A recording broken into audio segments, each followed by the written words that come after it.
Hello students, how are you? कैसे हो? चलो, आज के इस लेक्चर वीडियो में मैं बात करूंगा मेल गैमेट के बारे में। यानी कि इस रिप्रोडक्टिव सिस्टम के कड़ी को आगे बढ़ाते हुए मैं मेल गैमेट यानी कि स्पर्म के बारे में बात करूंगा।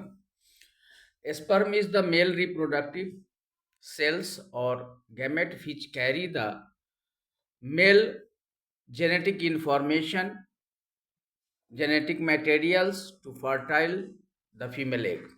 यानी कि स्पर्म एक ऐसा गैमेट है जो मेल गैमेट है जो मेल के 50% जेनेटिक कैरेक्टर को, जेनेटिक मटेरियल्स को जब एक फर्टाइल होता है तो वहाँ पे कैरी करके लेकर जाता है, यानी कि डीएनए को कैरी करता है। और स्पर्म में भी जिस तरह से ओवा में 23 क्रोमोसोम्स होते हैं, उसी तरह से स्पर्म में भी मात्र 23 क्रोमोसोम होते हैं। यानी कि ओवा भी हैप्लॉइड होता है और स्पर्म भी हैप्लॉइड होता है। इसका जो स्ट्रक्चर होता है, स्पर्म का जो स्ट्रक्चर होता है, स्पर्म के बॉडी में 3 पार्ट होते हैं। सबसे पहले ऊपर वाला पार्ट को हम हेड कहते हैं, मिडिल वाले पार्ट को हम मिड पीस कहते हैं, और नीचे जो होता है वह टेल, जिसको हम टेल कहते हैं।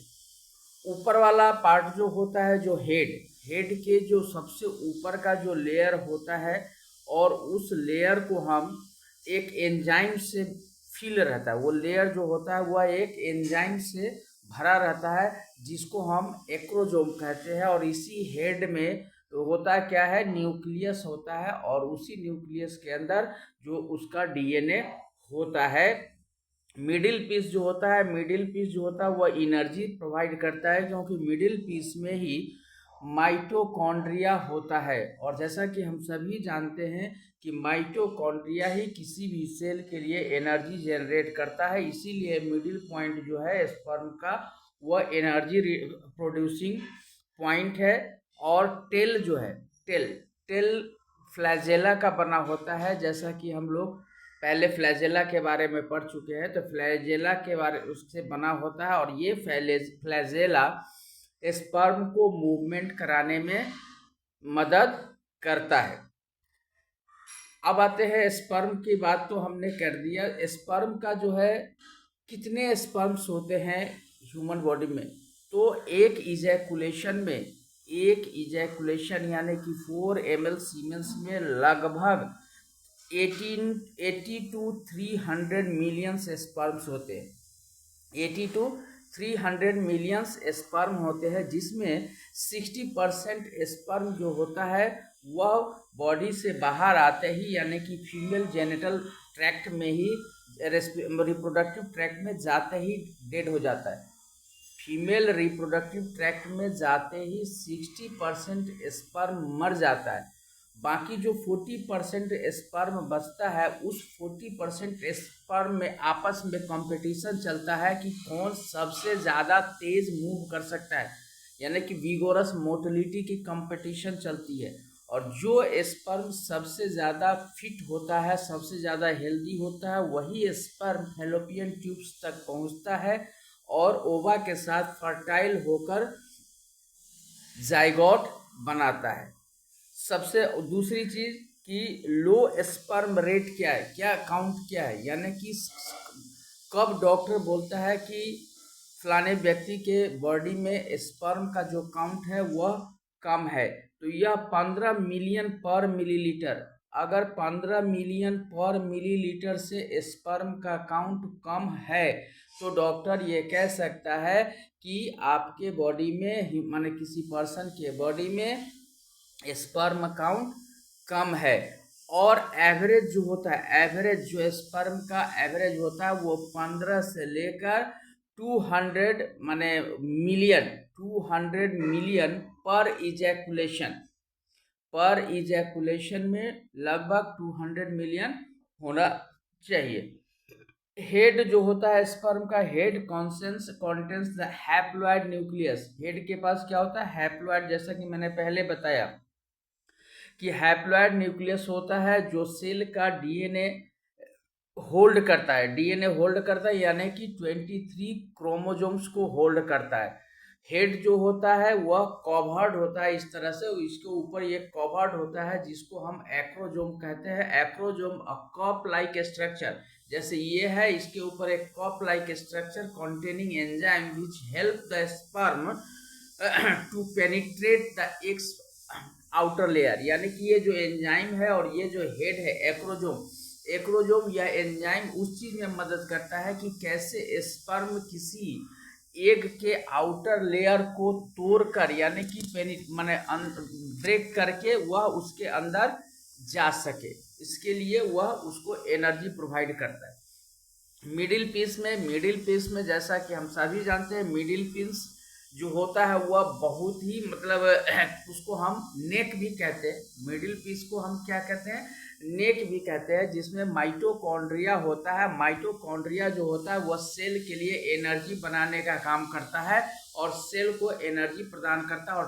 टेल के माध्यम से जो है वह स्पर्म का मूवमेंट होता है। टेल को हम फ्लैजेलम भी कहते हैं। तो फ्लैजेलम के माध्यम से स्पर्म का जो होता है रेस्पिरेटरी ट्रैक्ट के अंदर वह मूव करता है। एक हमारे बॉडी में, पूरे बॉडी में एक स्पर्म ही ऐसा सेल है, ध्यान रखिएगा, हमारे बॉडी में स्पर्म ही एक ऐसा सेल है जो मूव करता है। बाकी कोई सेल एक जगह से दूसरी जगह मूव नहीं करता, अपनी पोजीशन पर स्थिर रहता है, लेकिन सिर्फ स्पर्म ही एक ऐसा सेल है जो एक जगह से लेकर दूसरे जगह मूव करता है। अब क्या है कि स्पर्म का फंक्शन क्या है, स्पर्म का तो एक ही फंक्शन है, फर्टाइल करना और ऑर्गेनिज्म का फॉर्मेशन करना।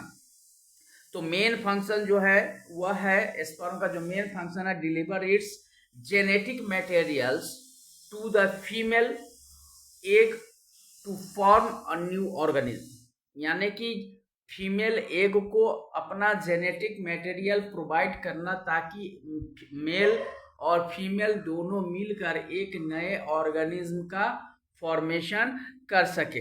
और स्पर्म का जो टेल होता है वो क्या करता है, स्पर्म को फीमेल रिप्रोडक्टिव ट्रैक्ट में मूवमेंट में मदद करता है, मूवमेंट करता है। और इसके अंदर जो एंजाइम्स होते हैं, एक्रोजोम के अंदर जो एंजाइम्स होते हैं वह एक्रोजोम एग के आउटर लेयर को ब्रेक करके उसमें पेनिट्रेट करके जो प्रोटेक्टिव लेयर होता है एग का उसके अंदर जाता है और फर्टिलाइजेशन को अंजाम देता है। यानी कि स्पर्म एग के अंदर जाता है, पेनिट्रेट होकर अंदर जाता है और फर्टिलाइजेशन को अंजाम देता है। साथ ही साथ यह जो है हाफ जो क्या कहते हैं उसको, genetic contribution, genetic material, genetic information का हाफ का कंट्रीब्यूशन करता है एक न्यू ऑर्गेनिज्म में, यानी कि half from mother and half from father. जो जेनेटिक मटेरियल्स होते हैं वह प्रोवाइड करता है स्पर्म, एक तरफ से ओवा प्रोवाइड करता है और एक तरफ से स्पर्म प्रोवाइड करता है। तो ओवा के पास 23 क्रोमोजोम और स्पर्म के पास 23 क्रोमोजोम, दोनों मिलाकर फर्टाइल हुआ और जाइगोट का फॉर्मेशन हुआ। तो जाइगोट के पास हो गया 46 chromosome.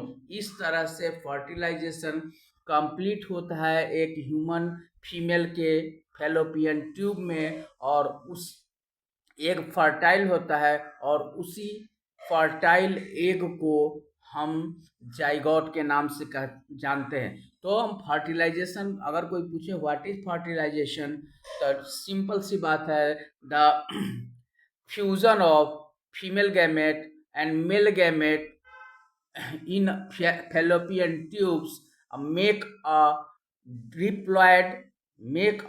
diploid cell is called fertilization. Clear? चलो।